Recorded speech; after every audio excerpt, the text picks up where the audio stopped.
Sandy Kaiser is a diplomat who works at the American Embassy in London.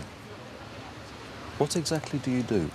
I am an American diplomat, which means I represent my country in other countries, and I travel the world to do that. And in most countries you'll find an American embassy, usually located in the capital. Sometimes we may have a consulate outside of the capital. What countries have you worked in? Well, when I first became a diplomat, I was lucky enough to be assigned to go to Brazil, which is a great, fascinating country. I learned Portuguese, and I went to Brasilia, the capital, which is in the middle of the country, which is a new capital, fairly new capital. And then I was lucky enough to go to Rio de Janeiro. So I saw the two extremes of Brazil. I got to dance in the Brazilian carnival. That was one of the high points, I think, of my diplomatic career, and wear a fancy costume. That was great. After that, I was on my way to the former Yugoslavia, to Sarajevo, and so I studied Serbo-Croatian language, and I was 3 days away from going there when the war broke out in Bosnia, which put an end to my assignment, and unfortunately, my Serbian never really recovered from that. So then where did you go? Instead, I ended up going to Estonia at the time of the fall of the Soviet Union and was there from 1991 to 94. That was a fantastic time, a very difficult language for an English speaker to learn. I didn't ever really become fluent, but I could speak a few words and phrases. After that, I went to Germany, and I spent 4 years in the Rhineland. After that, back to the United States.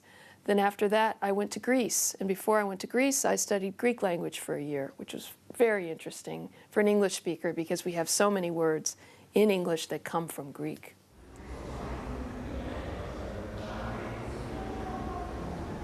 And after that? Then after that, I went to Denmark, where people have a very high level of English language ability, and I did not have to study Danish, although I did pick up a few phrases. And then from Denmark, I've come here. So yeah, I've studied a lot of languages, most of them in the European family, in fact, all of them.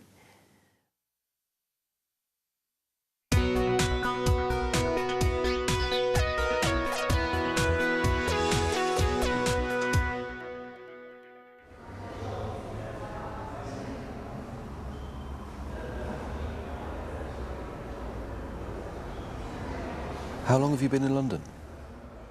I've been here about 9 months. How does being in London compare with the other countries you've been to? Oh, yeah. For a diplomat, London is the best. I mean, I think for an American diplomat, it is one of the closest relationships we have in the world. And so it's an honor to come here.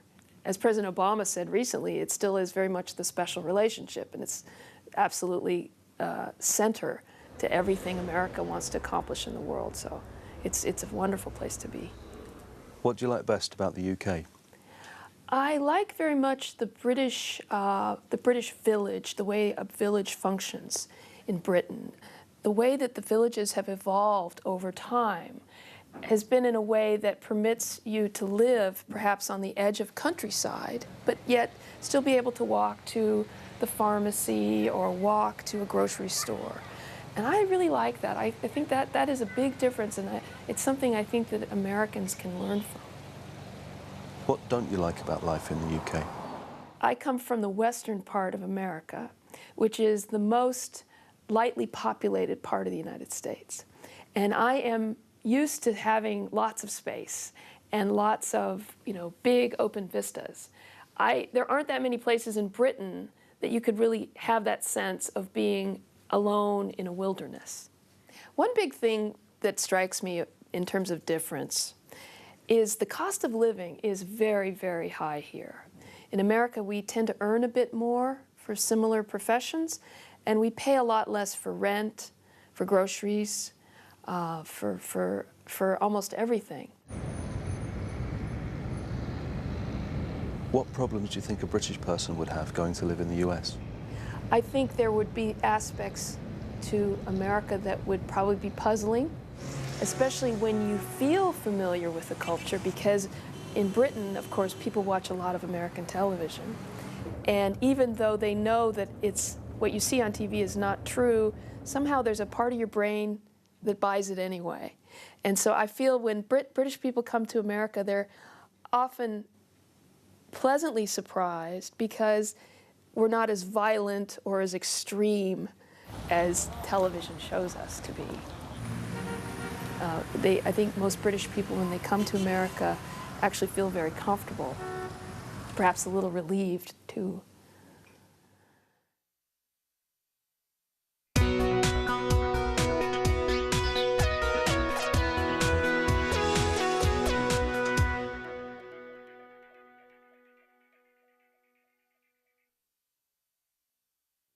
And then I was lucky enough to go to Rio de Janeiro.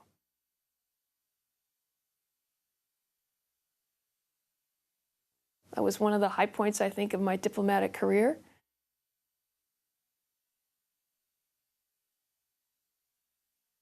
After that, I was on my way to the former Yugoslavia, to Sarajevo.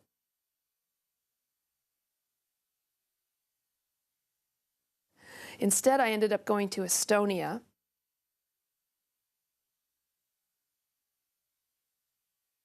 I did not have to study Danish, although I did pick up a few phrases.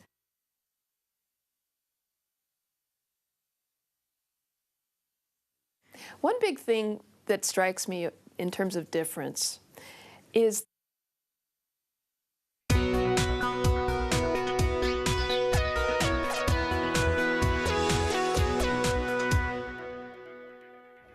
Do you find it easier to understand British or American speakers? Well, I'm from Germany, and I learned English at school in Germany, and we learned British English. And any English or American films we saw would always be dubbed, so you don't really get a chance to hear much of American English. And also, British pronunciation is quite sharp and crisp, so maybe being German, that comes a bit easier to me. Would you prefer to live in the US or in Britain? That's quite a difficult question to answer because all my knowledge of America comes from one trip to New York and the rest comes from the media or books. I mean, the weather obviously would probably be a lot nicer in America or certain parts of America compared to Britain. But I've lived here for 10 years now and I like it and I enjoy it. I have friends here. I mean, I couldn't see myself living in America now for that reason. Do you find it easier to understand British or American speakers?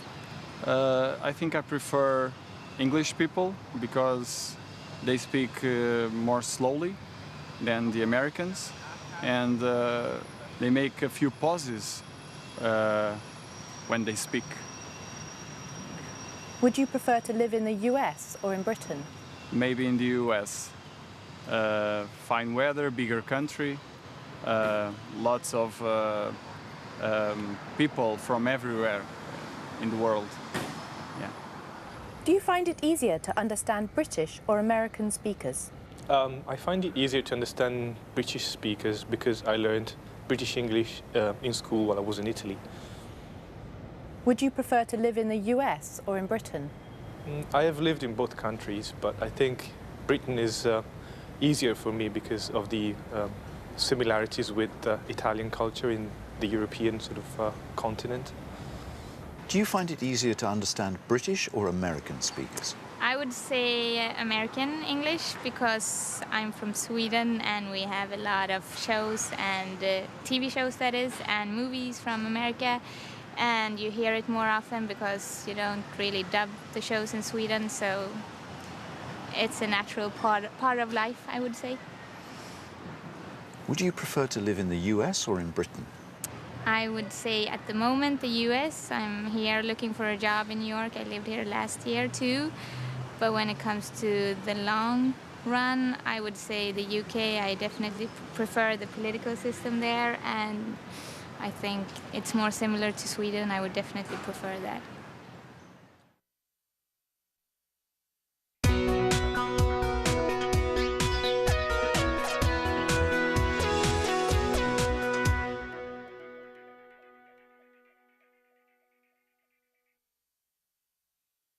And any English or American films we saw would always be dubbed.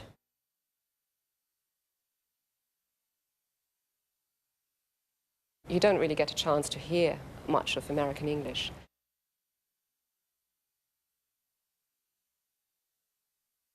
I couldn't see myself living in America now for that reason.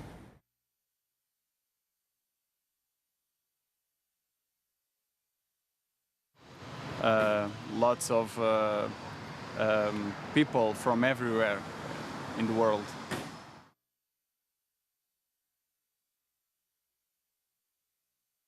I would say at the moment the US,